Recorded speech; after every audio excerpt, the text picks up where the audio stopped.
Good morning, everyone. I'm Barbara Tiana, delighted to welcome you to this, our final program for 2025.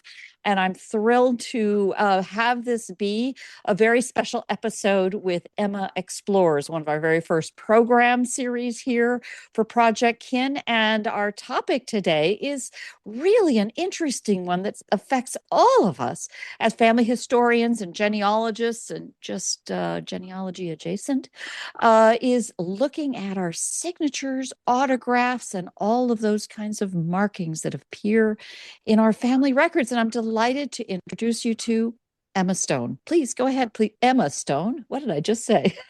She's an actress, I There you think. are. Yeah. I think so, but she's nowhere near as important as you are, Emma Cox. Emma, welcome indeed. It's delightful to have you. Thank you very much, Barbara. So I'll go ahead and I'll share my screen. Give me one moment. Then we will get going. So, hello, everybody. And as Barbara said, it's the last one of this year. Can't believe how quickly this year has gone. And I thought it would be fun to do something a little bit different today.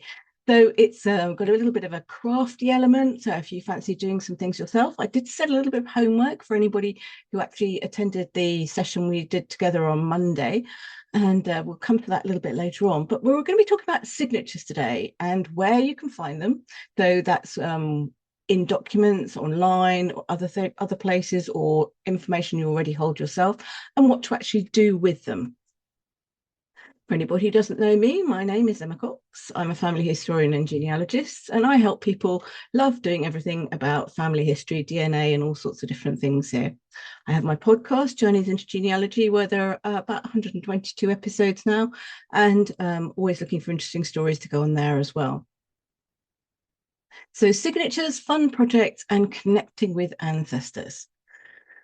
So the first question is, what family signatures do you have? And I bet you have more than you think you do. We're going to do a creative project, and we're going to look at the sources for finding family signatures and what to do with them when you actually find them. So to start off, we're going to look through official documents. So that could be anything where somebody's had to sign a piece of paper for an official reason. Also, family documents and heirlooms. And then once we've found them, what we can do with them, what kind of projects we can make with them. So this first one here is an old marriage. This is a marriage of William Hollingsworth Phillips of the parish of Rochester in Kent, bachelor, and Harriet Fonblanc of the parish, spinster. And this dates the 29th of March in the year 1786. This is quite old. This predates the modern registration, which is the 1830s. And this is the type of entry that somebody would have completed when they actually got married. So you can see in this that they've both signed this. This marriage was solemnized between us, William Hollingsworth Phillips and Harriet Fonblanc. And then underneath it, we've also got some witnesses. We've got Louisa Fonblanc, Eleanor Fonblanc, and Anne Adams. Now, Anne is the mother of Harriet, Louisa, and Eleanor. Those three are sisters. And for anybody who was here a month or two ago when we were talking about the Fonblanc letters and the Phillips letters, these are some of the ladies who are mentioned within those, and they had their own insurance policy and property and things like that. And it's amazing to just have this dating from such a long time ago, 1786, to actually have everybody's signatures sitting there. So this is the first one that I chose because I thought that marriages are a good starting point because people generally do have to sign a register of some sort, but not everywhere. I will come to that a little bit later. So we've got their signatures there, and then we've got the witnesses. And then we've got something a little bit more formal here. This is where they actually had a different document to complete. So there were two per page. And I chose this one because I thought there are lots and lots of witnesses on here. And there are lots of long names as well. So the first one isn't anything to do with me, but I just put it on there because I just thought Evelyn Marmaduke Gresham Levison Gower and Janet Catherine Farquharson. That's like lovely names.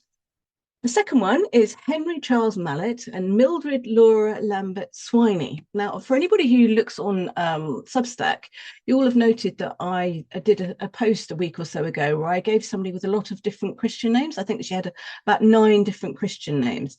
And that was actually this woman who's getting married, stepmother. So that's my connection to her. And she's actually one of the people who signed this. So Violet has signed it at the bottom there as one of the witnesses.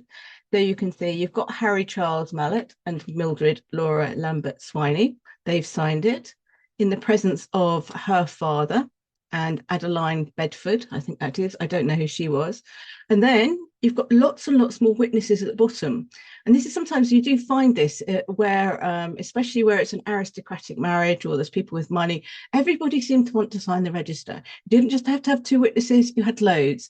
So look, it's really well worth looking back at some of these old wedding registrations and just to see who's actually signed them. Another thing worth noting on here, which I haven't highlighted, is that you obviously get somebody who is the dean or the person who's actually done the ceremony. And in some instances, that might be a relative as well. So it's worthwhile having a look there because I've got quite a few clerics and bishops and different people in my family tree. And I do have ones where they've signed them.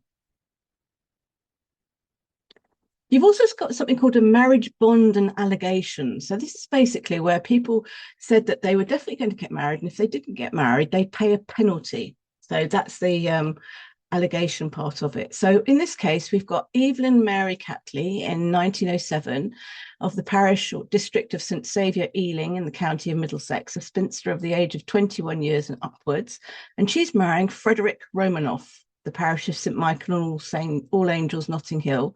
And I don't know if you can tell with this, but you can see someone's actually put pencil markings underneath to tell her where to actually write in the register here. So she's the one that's done this because her husband, Teddy, he was Russian. And I don't know whether he had British nationality or anything like that, or whether there was anything, but she was the one who actually had to sign this.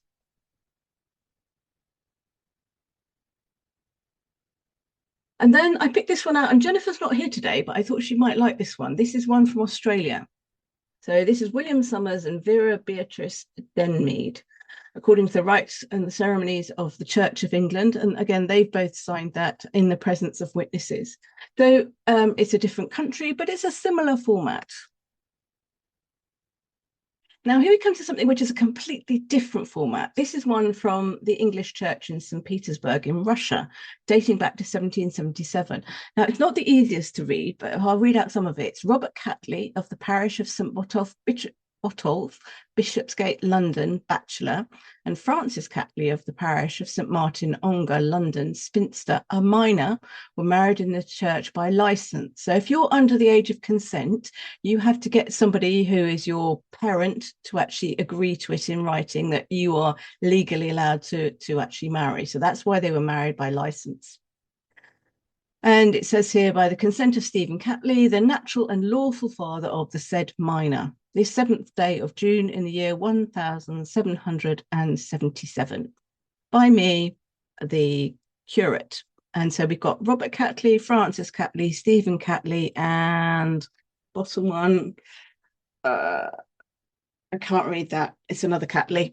So this is basically from a copies that were taken and are sitting on a Russian server called Zandex that somebody very kindly sent me a link through earlier on this year. I didn't have this one previously. And there's all sorts of things on there. There are birth, marriage, and death records. But this is just an entry in a register, but they've actually signed it. You can see there are the individual signatures there.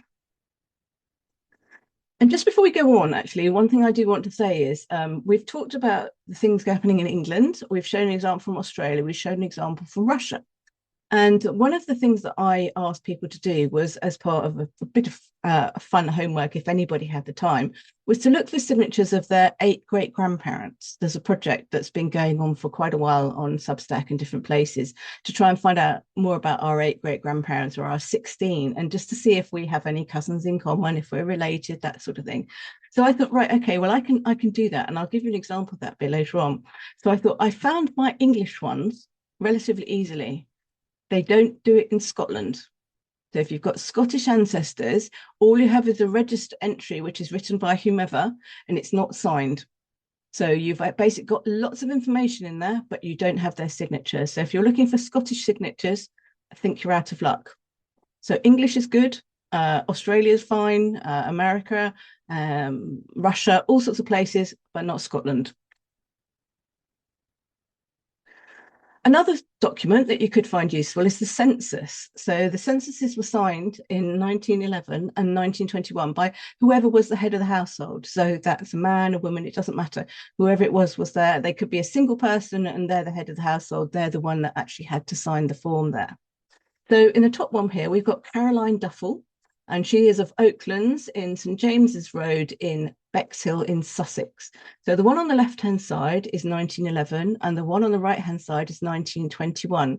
So you can see her signature looks pretty much the same over that 10-year period. And down the bottom, we've got A.R. Handyside. So that's Arthur Ronald Handyside, and he's actually a vicar. He's at South Cockerington Vicarage in Louth in Leicestershire, Lincolnshire. And so that again is the first one is his 1911 and the second one is his 1921 signature. And for some reason, they're not blacked out, they're sort of greened out, but you can read the location. So it's like you can quite easily see the where somebody lived, but they've put these marks through them, which mean they're not that visible, but they're not invisible. So I don't know why they did that. Another thing to look at is wills. So wills can take lots of different formats. So this is one where it's quite a straightforward one. It's actually typed out.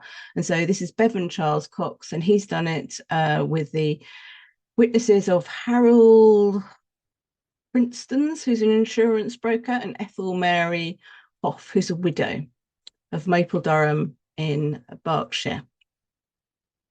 So it's also worthwhile looking for any executor signatures and things like that if you know that any of your ancestors acted as executors or witnesses for other people.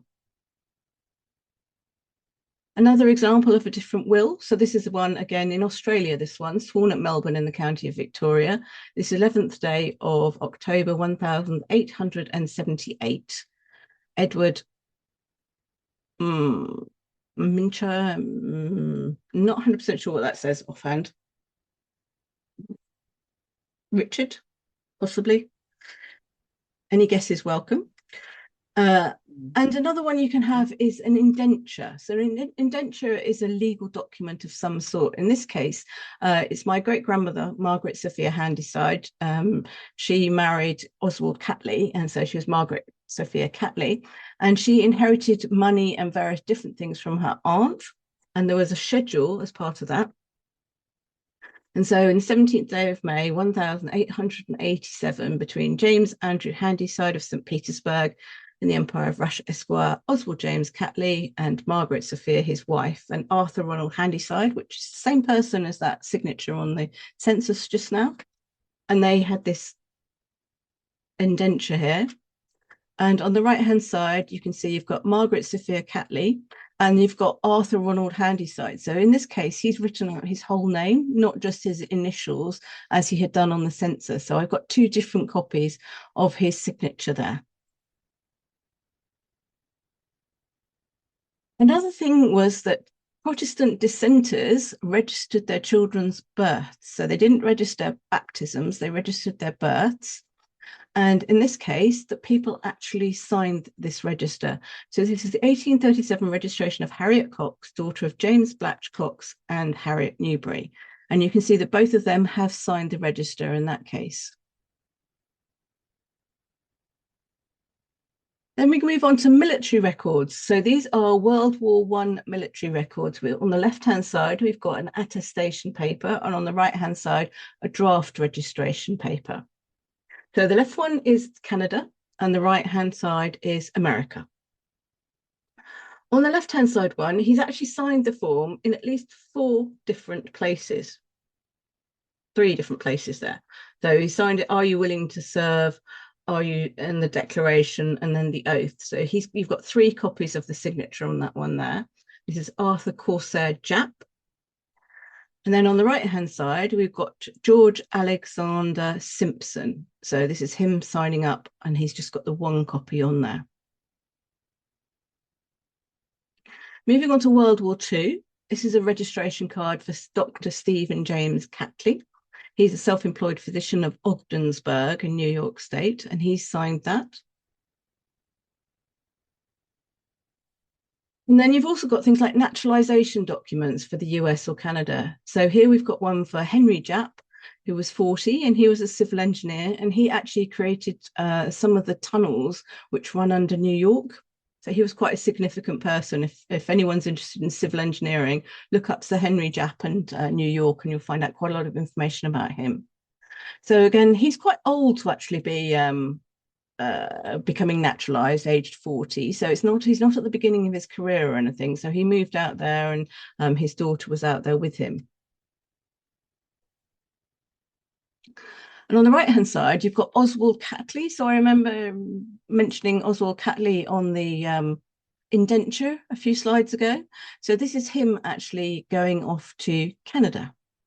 And this one is lovely because it actually gives a lot more physical description of him and things as well in there.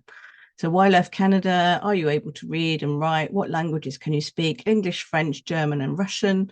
Paid the passage himself. Intend to remain permanently in Canada? No. So he was actually on his way to visit his son, who was the doctor, Stephen Catley, in the previous one there. So this was October 1920. Sorry, yes, that's 1920, I'm fairly sure. And the previous one is 1909. Another one that may or may not be useful is things like share certificates. So people sign share certificates, the company secretary, the people who are involved with board of directors and things like that. So if your ancestors were involved in companies, it's worthwhile having a look to see if there are any existing share certificates. So look on places like eBay, online searches and things, see what actually comes up. Now, apprenticeships and guilds, this is something I wanted to include, and I couldn't find any examples in my own records. So I thought it's worthwhile just mentioning it because people would have had to sign documents to become members of a guild or an apprentice. So if you're looking for somebody who was involved with the London guilds, have a look and see whether you've got any signatures on their documents. Another one here is the Institute of Mechanical Engineers. So people would have had to actually complete a form saying why they thought that they could become a member, because it was quite significant to do that. It meant that you were not quite at the top of your tree, but you were a very experienced person in your industry to do this. And so you have the people who proposed it. So you've got the signature of the candidate, Herbert H. Cox, and you've got the signature of the proposer, William Sisson. And then you've got another signature on the right here of Marcus Henry Hodges. So you've got different examples there of different things. So you've got Institute of Mechanical Engineers, and on the right was the Institute of Civil Engineers. Now, another thing you may not think of is patent applications. This is something that was new to me until I started looking into it. So on here, we actually do have the signature of the inventor, and he did a hat retainer. This is Charles Edward de Fonblanc. And in 1896, he patented a hat retainer. And there, again, there are witnesses and the attorney who was involved with the actual process there. Think about workhouse letters, because people who were significant in their local communities, if they were actually part of the board of people who looked after the local workhouse, they may well have had to write letters either in support of or mentioning things about removals for other people, and they would have had to sign those letters. And Wikipedia, there are actually people who have signatures on Wikipedia if they're famous. So if we just click into Charles Darwin for a moment, you can see down the bottom here, his signature's on here. And the same with Charles Dickens. So if you've got any famous ancestors, it's worthwhile having a look and seeing whether they're actually shown on Wikipedia. Now, I have got this in my collection. It came from my great-grandfather. It's been signed by Charles Dickens, rather. And they were involved in publishing, as some of my previous things have mentioned. So this is just a carte de visite of some sort, which has been signed by him, which is sitting in there. I don't think it has any particular value or anything. There are probably quite a few of them around, but it's just a nice heirloom to have sitting in the photo albums there. Another thing to check is to have a look on eBay. So these are people who are my distant cousins of some sort. So on the left-hand side there, we've got Lord Ellenborough, and he is one of my great uncles. Can't remember how many, about 5 or 6 times removed. And then down the bottom, you've got George, who's the Bishop of Bath and Wells, again, another great uncle. That I can't remember if those two were brothers or nephew and uncle, something like that. They're quite closely related. And then on the right hand side, you've actually got letters. So you can sometimes pick these up for quite reasonable prices online. So it's worthwhile having things like a Google search and eBay search and different things and see what comes up. And there was one a while ago, which was Thomas de Fondbron, and they had his autograph on there, but it's £500. And I thought, I'm not paying that for it. So I did point it out to one of his nearer descendants who contacted me recently, and just to see if she was interested, but up to her. Also think about art. So if you have anybody who's an author, sometimes they sign their first editions, like people do nowadays. Sculptures, sometimes people actually wrote on those as well. We've got in our local church, a former church, there are memorials on the walls, memorial tablets, and those have all been signed by the sculptors who made them. And some of them are very intricate, beautiful pieces of work. Paintings, obviously, paintings are signed, drawings, caricatures. I've even got things where people have written on menus. So if somebody went out for a big dinner and some people signed the menus, and any other forms of art. So it's always worthwhile having a look just to see what other suggestions there are for art. So that's the thing about all sorts of official things. And I wonder what other people have got in terms of their own family documents. I bet you do have more than you think you do. So letters, any old family letters that you've got, cards, postcards, autograph books. This is my grandmother's signature. I can remember asking my grandmother and grandfather to sign the autograph book when I was a teenager, and I still got it. And it's lovely to actually have that and to be able to put that into the records there.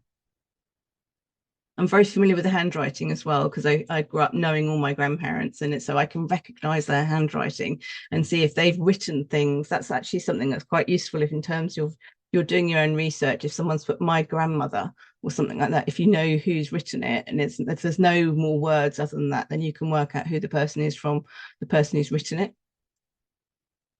Family books, old deeds, certificates, old passports and driving licenses. So this is one that's slightly more unusual. This is a Brazilian passport for Mary Ann Cox and her children. So it's got 3 children on there. So there's a photograph of them. And you can see she's actually signed that as well. What are in your own family archives? So I hope you can go away and have a look, and that might have inspired you to go and see. You might even have licenses of some sort. There are all sorts of things, old driving licenses, old passports, all sorts of stuff. In terms of old documents and deeds, I went down to the records office in Taunton in Somerset many years ago. And it's amazing to be able to do that. And I highly recommend, if you can, go to an old archive and actually look at documents that are connected with your family history. And they pulled out all of these documents for me. And along the bottom, they were stamped. So the black marks are actually stamps. They're probably red. And basically, they stamped them with the insignia of some sort. And then you can see on the left-hand side, we've got Charles Cox, William Blatch, Grace Blatch, Eliza Blatch, Joseph Goodenough Blatch, another William Blatch, and in the middle, another Blatch. And then on the right-hand side, we've got Charles Cox. And then down the bottom, we've got Mary Cox. And that was from a schedule of inheritance. I've got a lot of two images where they've got about 5 or 6 different people have all inherited, and they put on there the schedule of what they got, and then they had to sign to say that that was what they were getting or actually did receive. So if you're going to organise your signatures, you need to have a little think about what you're going to do with them. I recommend, if you're going to do a project like this, that you take copies of things, so you don't use your originals. So you take copies, you take photographs, you can scan images, it's up to you. And then keep everything together. I keep mine in a folder with subfolders within it. So this is just an example of the sort of things I've got in mind. So I've been creating some coasters. I've got examples of different censuses and marriages. autographs, old family signatures, and then different things that I've actually put in here. And because this isn't a particularly big project, I haven't gone mad in terms of subfolders. So I've just tried to put everything in together. One of the things is a really good idea is to actually keep the source document as well, because it's all very well having just that signature, but if you don't know where that you've got that in the first place, and you want to find it again, it can be quite frustrating. So try and keep the original one, or if you want to put a folder together within the folder, and basically put all your originals in there and then keep all the signatures separate. It's up to you. Lots of different ways of doing it. So one of the things I mentioned was my 8 and 16 as a little bit of homework, if anybody had a chance to do that. So this is one of mine. So I mentioned about Scotland. Unfortunately, I'm half English, half Scottish. So one half, basically, I thought, I've done all that. I'll go on to my Scottish ones, and I couldn't find anything. So Scotland, unfortunately, at the moment, I don't have anything for. On my English side, I have my great-grandparents here, Percy Stuart Cox and Naomi Edwards. And then I found their parents' marriages. So we've got Horace Aubrey Cox and Alice Mary Millard, and Henry Bennett Edwards and Ada Rosalind Cox. So that's one set of great grandparents. And then on the other one, we've got John Barclay de Fonblanc and Dorothy Isabel Catley. And then I've actually got the signatures. Now, the signatures in the second one, they don't come from their own wedding registrations. So Margaret Sophia Catley was the one from the indenture. Oswald is the one from his visit to Canada.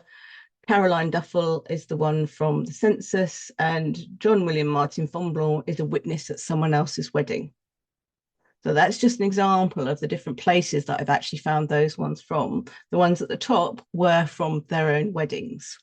So you might be fortunate and find them all together, or you might have to collate them in some way. What to do with your images. So Canva, hopefully everybody's heard of Canva and uses it. The free version is very good and does the majority of what you want. One of the things I will show you though is something that is only available to paid subscribers. They have lots of built-in templates there, so you can use them, and you don't necessarily need to actually use them to print anything. You can actually create everything on there, and then you can choose to print them on something else afterwards. And so they've got built-in templates, and then you can have custom ones. And so if you want to resize or remove backgrounds, those are part of the premium elements there. So my first project is create a coaster. So this is what my coaster looks like. And I've actually got a physical copy of it. It's not right in front of me. So basically, I took two marriages. So this is the marriage of two brothers, because I descend from both of them. So the first one is 1839 and the second one is 1844. Now, it wasn't until I actually received this, I don't know if anyone can spot, there's a little AD in the middle in green handwriting. That's basically where I didn't look at things properly, and I basically had something sitting on there, and that transferred to the original, the printed version. So I basically put the thing in the middle, William Cox and Edward William Cox's marriages, thinking that was it. It wasn't until after I got it that I realized I got that ad sitting there. So this is a test, put it like that. It worked perfectly well for doing it. And so you can see I've got their signatures sitting on there for both of them. And I just thought that's quite fun to have something sitting on my desk. Let's just go back and I'm going to show you how to do that.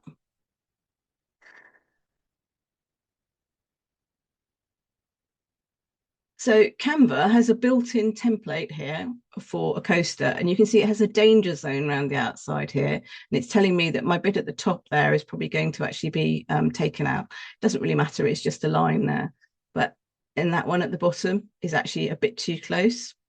So you can fiddle around with things, you can move things, you can adjust it how you want to. And then if you do want to print something, you can do. Their minimum quantity is 4 coasters, which you may not necessarily want, but you can just share it and you can download.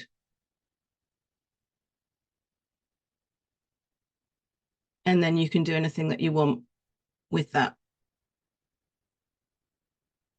So it basically just gives you an image that you can upload somewhere else. Another thing that you could do is you could consider doing a mug. So if I just show you, just one moment. Let's go back to the presentation.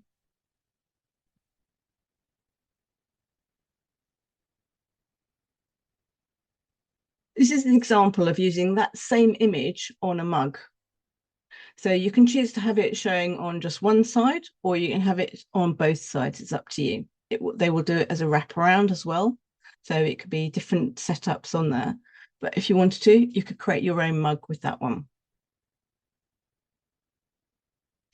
Or that's a wraparound one. So if you wanted it to look a bit different, you could have it like that. I did actually edit this one for doing the mug, so it hasn't got the AD bit in it. Another thing you could think about doing is a tea towel. So this is an example here. This is my grandfather. And then this is the first two generations that I showed you on the signatures thing I had previously. Now, in this case, I'm fortunate I can go back even further.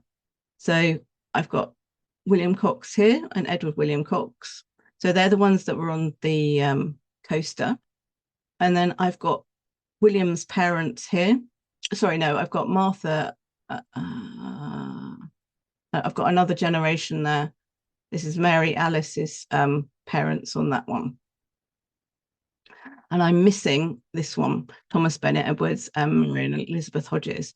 Now, it's possible I can get hers, but he died aged about 31 very suddenly of an illness, and he was a local vicar. So if I could find any marriages that he did, it is possible that I might find his signature, but I need to do some more digging for those two there. So just to show you what this looks like. So this is an example here. So this happens to be about £10 in England. You can get things all over the place. Different people will do this and start a design.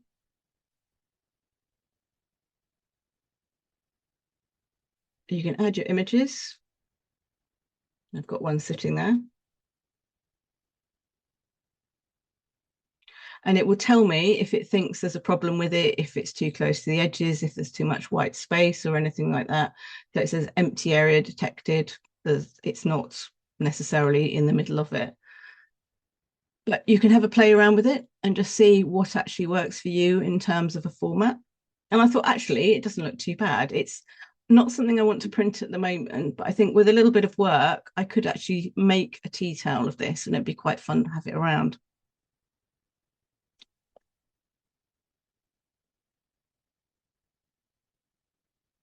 So I use Wikipedia, some family wills, visits to archives, something called Snagit. It's some software which I use I've had for a long time, and it's really good for taking screenshots and things. Canva for creating coasters, Printster.com again for creating the actual physical coasters themselves. And then the other one there. So that's it for today. Any questions?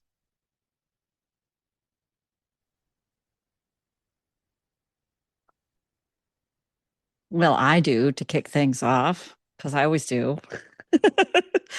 Um, uh, First is just I think this is the kind of thing that you all, as serious genealogists, know off the top of your head, but mere mortals like me just don't. I know I hear about things like indentured servitude, so I assume there is an indenture as a document. You referenced it earlier as a legal document? Is it essentially a contract so that indenture might is the artifact that is the contract, and there may be many uses of it? Is that right? An indenture can refer to lots of different things. It's basically a legal agreement of some sort. So in this case, it's a legal agreement in terms of an inheritance. So as you said, there are I indentures see. related to work. There are indentures related to lots of different things. So I do this and then I get that kind of Yes. thing. That's what I mean by Yes. it. Here we would have those as contracts. Yeah. And then you also made me think about name changes. The tradition of the wife in a marriage taking the husband's last name in the transaction, that is the marriage, and a marriage contract. Are there separate documents related to name changes? not related to marriages. So basically, people sign the register generally in their, the woman signs in her maiden name, and he signs in the name he's known by. I see. You can, people lie, so you have to be careful in terms of that. People are also known by different names. You will also find where there are names where the first names can be reversed. So they might be baptized as Mm. one thing, they might be married as another, they might die as a third one, but they're all Yeah. roughly the same name, or it might be something different. It's just that in our modern world, we tend to think in terms of, your legal name is what's defined on your birth certificate, passport, driver's license, things like that, which are really very, very modern, right? So before that, I suppose it's mostly known as, because you don't need a driver's license, and you probably never had a government issued. Well, would you have had well, you have a parish issued birth certificate, for example. It is the parish or the, you know, baptism that is issuing a name certificate. Other than that, there just is what Um, people call each other. Forgive me, So these are there's really a couple of different things basic there you're questions. mixing up slightly. Yeah, So I know. a baptism is not the same as a birth registration. So a birth registration is when civil registration came in the 1830s. Basically, everybody had to register their child within a certain period. I think it was about, you had about 6 weeks, if I remember rightly. I could be wrong. And they basically had to register that their child had been born and give the details there. It was up to somebody if they chose to baptize somebody afterwards. It was the accepted thing that people did it. Not everybody did it. So the baptism register is completely separate to a birth Right. register, and the Right. names And a may be birth register was different. a aha. And the prior to that kind of civil registration, there kind of wasn't anything, but there were still baptismal or, other religious related documents related to someone, the addition of a child to the community, right? The register in the local church, the parish register, the person would have, if the child was baptized, that would have been noted in there, and then it would go on to the bishops every quarter. So there's a different copy of it, and then so that there's more centralized records. Right. And that's in an Anglican church specifically, or is that right?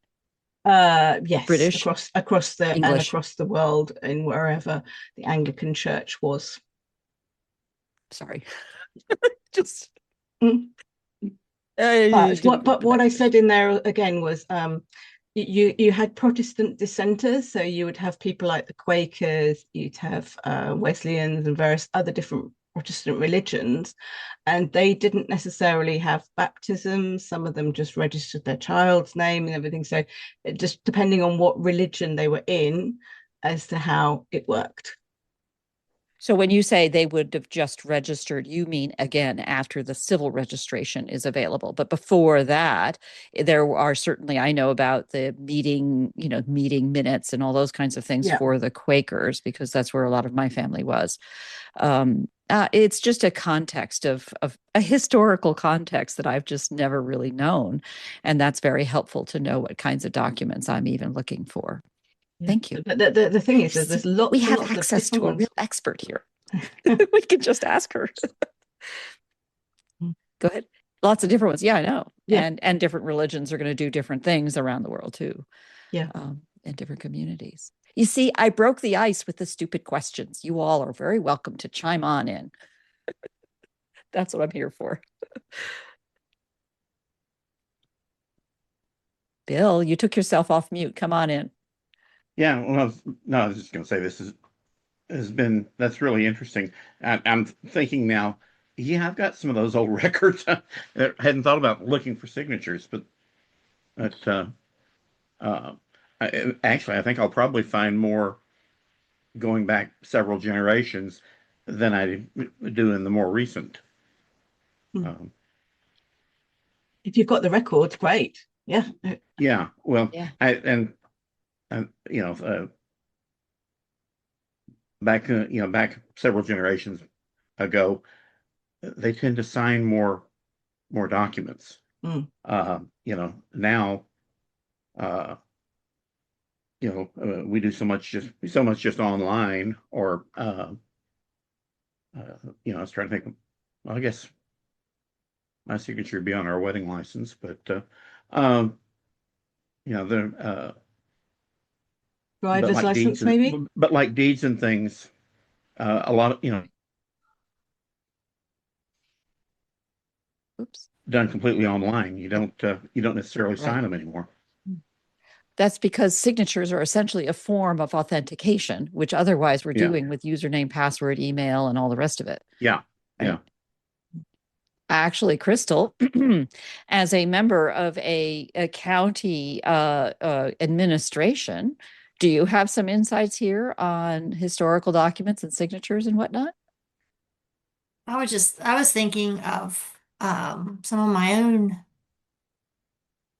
I have a lot of X, for his name because Yeah. they weren't literate. So I have going back even 2, 3 generations. I have a lot of that. Um, and in our county, I don't think birth records were necessarily required until the late 1800s. So I know there have been, I had without DNA, I would have missed one baby who was born between 1860 and 1870, the census records. He was, and then the parents died before the 1870 and the kids were adopted out. So without DNA, I completely had missed that child. But I don't know. That's a good question. I'm trying to think of other routes. And for context, Crystal is in Eastern Ohio, which was at the time, by the late 19th century, even the West. Yeah, um, Northwest Big country. Territory. Yeah, The Northwest. Yeah. Yeah. I yeah. actually do have a funny signature story. My great grandmother, that I've been trying to find really any existence of, or any proof of her existence, um, and I found finally one place where she signed her name. Interestingly enough, it was on a delayed birth certificate for my uncle. Um, they needed they needed a witness who had been present when he was born, but the witness could not be a family member. Oh, oh, we lost your video. Come back. Could not be a family member, and then And she signed as the witness, saying she wasn't a family member, but signed it with her maiden name, which is good because that's the only place I've got that actually proves that was her name. And, so she, committed a little crime, but it's helpful to me. I think one of the things that's interesting about doing a project like this is seeing how many copies of a signature you can find as well. If you've got people signed and how it's changed over time. Because I know looking back at the things I signed when I was a teenager, it's very flowery with big zeros above ones and things like that. And none of the things that you do nowadays. And then sort of seeing how it's evolved over the years. And if people's signatures are the same. And also it's a good indicator sometimes of health. So if somebody is becoming increasingly infirm and can't sign their signature, so there's one which is Ada Rosalind Cox, is one of my great grandmothers. I know she had bad arthritis.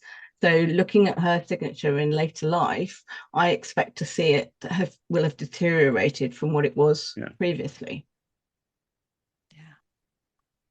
yeah, that's fascinating. Okay, I'm going Well, one of the things that, go ahead, Linda. Okay, I found a signature of this is the only one they found, of my great grandfather, and it's for the 1911 census in England. And there's his, I don't know, how can you see that? Can you see Just that? put it roughly where your face is. Yeah. Can you see that? There you go. Yeah, go down the bottom of it. Down the bottom. Up, lift it up. Yep. Lift it up. William Room. Yeah, lift it up, up, up. There you go. Yes, briefly. Yes. And okay, that's from the census.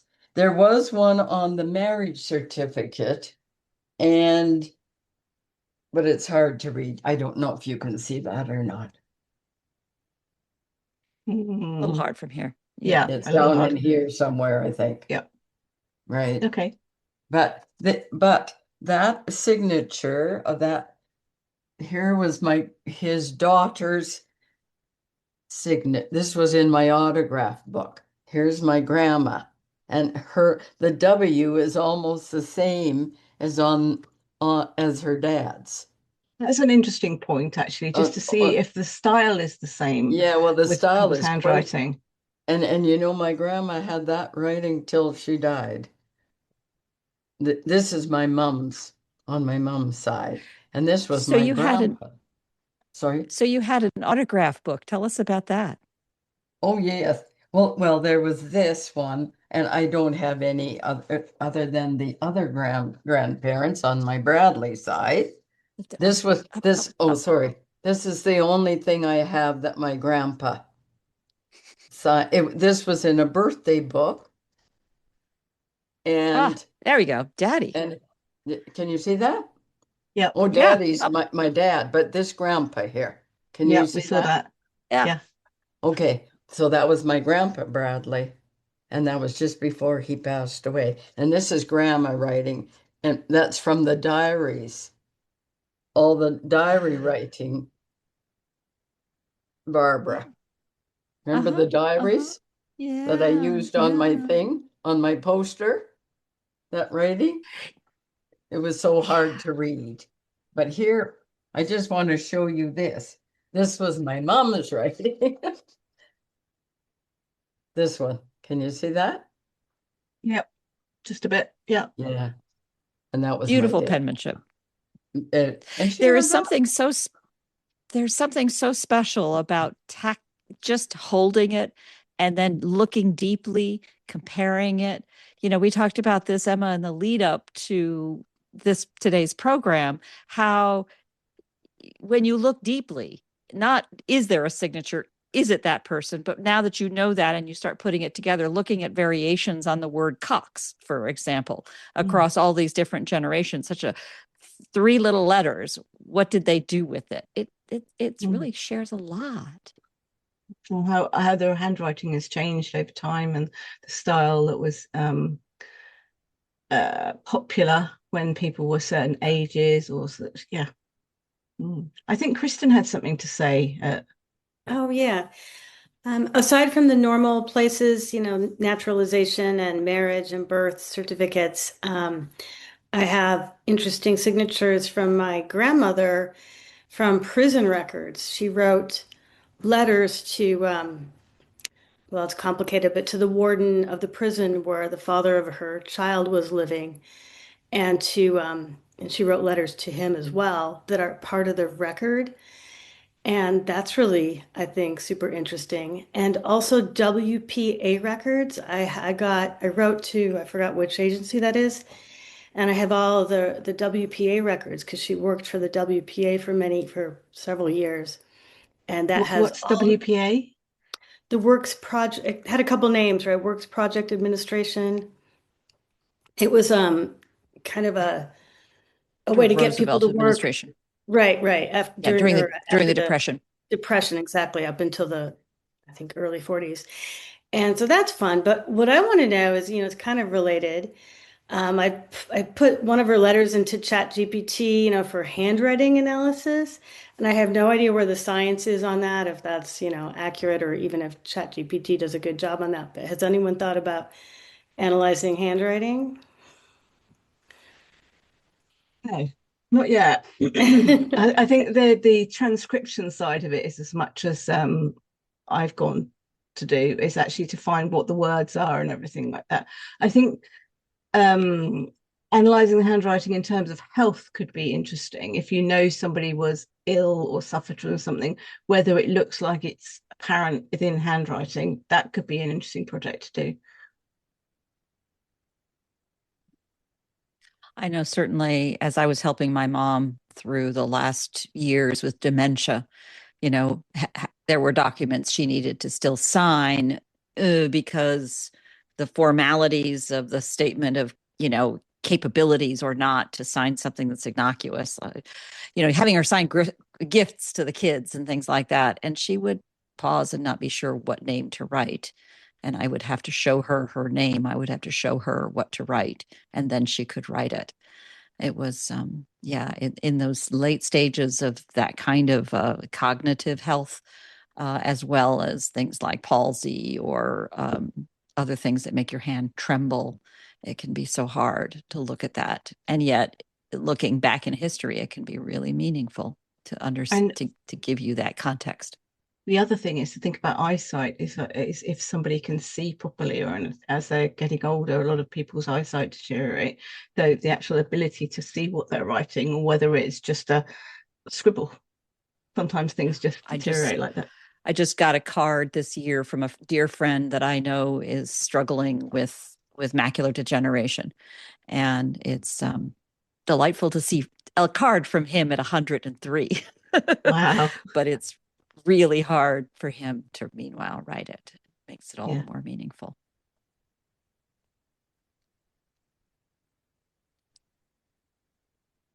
So is anyone inspired to go and actually have a look for any more of their ancestors' signatures?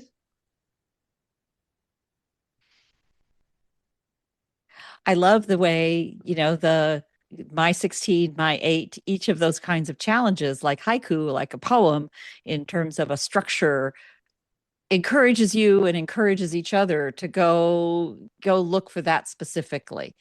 And I poo-pooed the whole effort of my 16 even, but found the effort incredibly meaningful. So I'm all in now. And I haven't done it yet, but I look forward to. As I've said, I've got one side is relatively easy. The other side is, oh my God, this is going to be hard trying to find it. I never thought of putting them all together into one document and then printing it and displaying it. I really like that idea because I've got maps with their names, where their property was, and things like that. So I'm thinking, well, that would make a nice little addition to that wall. Yeah.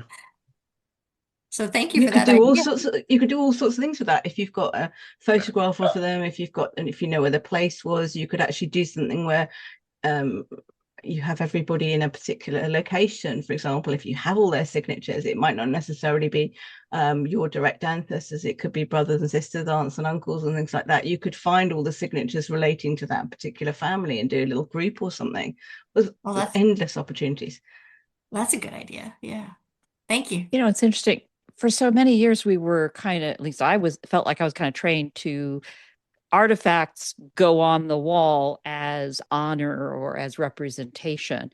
And tchotchkes are throwaway and a waste of time, and you wouldn't want to do it. And yet today we have so many easy and relatively inexpensive ways to get things printed. For example, a tea towel. Frankly, you need towels. You need towels for the kitchen. And you're going to do that anyway. Putting family stories into them has those who use them thinking about them. It becomes a part of every day. And in some ways, I now am enlightened to realize that old family photos that I put on the wall should never be originals, should never be one-of-a-kind originals, because at the end of the day, it's just a decoration so that it becomes more meaningful to me, because the originals will be damaged by the sun. They will be damaged by exposure. And it was certainly, to me, a mindset change. And I love the idea of tea towels. There's all sorts of things, as you say. You could do wall art, you could do cushions, t-shirts. There's all endless options for personalizing things, really. You could do a mouse mat, things to have around your desk, sorts of stuff. Yeah. Well, as we wrap up for time, I know many people have other places to dash to. I want to thank all of you for joining today and engaging so directly in comments and conversation with Emma. Emma, do you want to give us a little sneak peek about January's program? So being as it's the end of a year, start of a new year, and things like that, thought we'd just try and do something a little bit different again. And I came up with the idea of potentially doing a panel. So getting some people who are interested, Bill, Linda, potentially, maybe others, of giving us a bit of feedback, what they've learnt, if there's anything you've really enjoyed listening to, if there's anything that's made you think differently about things, anything you've created as a result of doing it. I thought it'd be quite fun to actually have a few people contributing like that. Absolutely. We've seen in programs we've done this month, really with a celebration of closing up the month, we started having some panel kinds of conversations. And then, of course, we have several programs that are dedicated now, like Stories 250 or Speaker's Corner, that are focused on your own stories. I will tell you that I'm certainly committed to making all of your stories captured in our videos available as a file, an MP4 file, original MP4 file for you to keep. But I just think it's a great way to inspire each other, just like these stories have. So stay tuned for more about that, and we'll get it out in email and notes and so on.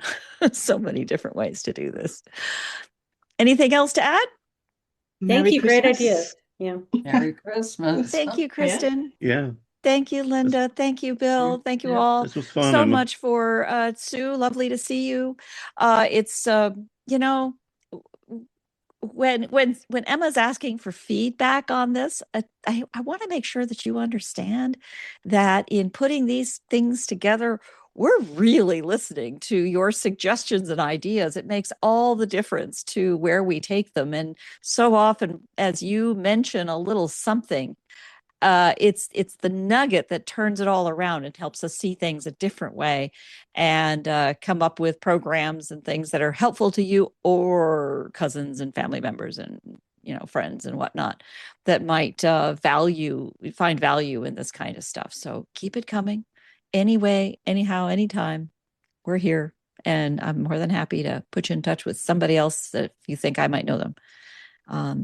I do introductions, double opt-in. That's how it works. Again, thank you all so much for coming today. And Thank you, happy everybody. Christmas, happy New Year, Merry Christmas, Merry Kwanzaa, happy Hanukkah, all the wonderful holidays around the world that celebrate this really special time of year. It's good to be able to share them together, whatever our perspective might be or location. Happy Boxing Day. One of my favorites. Take care now. Bye-bye. bye-bye. Bye.